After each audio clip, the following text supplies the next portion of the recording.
Welcome back to Tiger TV's Game Day Show. I'm joined here by LSU basketball player Sharif O'Neal. I'm Tiger TV sports reporter TJ Polk here alongside head basketball coach Will Wade. Coach, the LSU women's basketball team dominated at home tonight where they finished with 5 players ending in double figures. Growing up in Louisiana, it is many kids' hopes and dreams to be granted the opportunity to play football at LSU.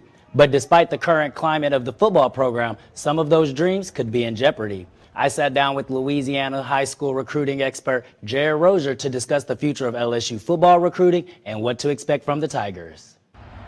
According to 247 Sports, LSU currently ranks 12th in the nation in recruiting. With commitments from Louisiana natives quarterback Walker Howard out of St. Thomas More and offensive tackle Will Campbell out of Neville, Coach O and his staff still feels good about finishing strong as National Signing Day approaches. Well, right now I feel really good.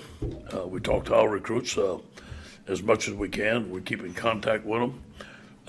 Some of them come watch us practice when they can, so I feel like recruiting is going very well. Obviously, we have to finish very strong at the end. Offensive tackle commit Will Campbell, who is one of the top players in the state, went to social media to express his commitment status with the Tigers earlier in the season after false reports of a potential decommitment. In his tweet, Campbell said, "I am 100% locked in and looked forward to enrolling in January." Quarterback commit Walker Howard, who is ranked the top quarterback in the state, had an unofficial visit earlier this season prior to the Tigers game against Florida.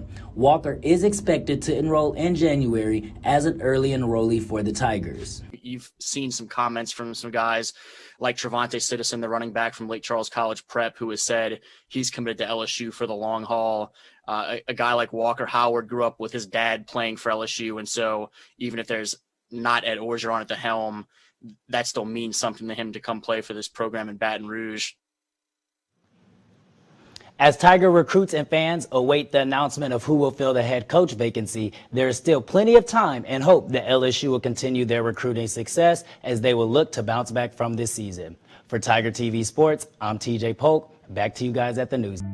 It's all about my communities and trying to push them forward. All the things he's gone through in his life, a lot of kids in New Orleans can relate to.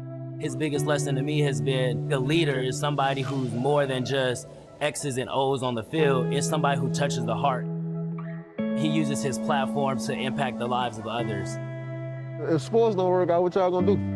Figure out. What does it mean to you to be able to play at the school in which your father, Shaquille O'Neal, you know, he started his legacy in San Antonio, Texas, and then he came here to LSU, and now he's doing so many great things. What does it mean to carry out his legacy and be at the school in which he played basketball? You know, it's awesome. You know, in front of our practice facility, they have a statue of him. You know, I walk around school, see people wearing his jersey, and it's awesome. You know, a lot of people have told me stories about him here and like what he used to do and all that. And you know, it's awesome to hear. I'm glad to be here. You know, LSU welcomed me with open arms, so you know, I always got to show love. Xavier Pinson, Darius Days, he did come back this season. Could you talk about the leadership and the experience that they bring to the locker room and how the guys respect them and, you know, just speak on that for us? Yeah, you know, Pinson, Days, and Imwani Wilkinson, that's our leadership council. We meet every Thursday morning and go through things, and they've got you know, they've got 3 or 4 guys on the team. Each of them are in charge of, and that, you know, that's in their, we call them units. It's in their unit, and they're competing against each other each week within our team. And so, you know, you got Pinson and you got Days who've been through it in the SEC. They, you know, Pinson was at Mizzou, and Days has obviously been with us for a long time.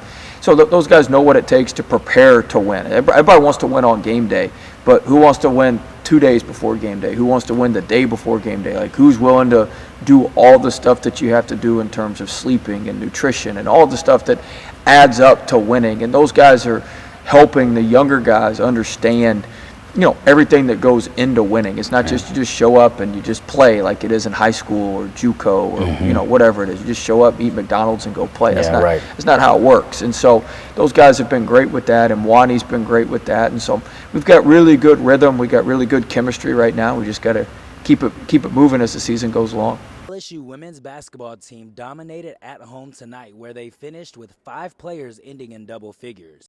The Lady Tigers were able to keep momentum throughout the entire game, holding Tulane to under 60 points. Help from Faustine Afua, who finished with 17 points, 8 rebounds, and 3 blocks, helped the Tigers find their flow, while Kayla Pointer contributed 14 points, 6 assists, 3 rebounds, and a steal. Coach Kim Moakley addressed the media following the game, and here's what she had to say. And if you look at the 3 perimeter players for us, I thought they battled on the boards. But yes, to answer your question about Autumn, I took her out of the lineup starting out. It doesn't matter to me. You want to be in the rotation of 8. Doesn't matter who starts, just get your minutes in the middle of the game, and I thought she produced.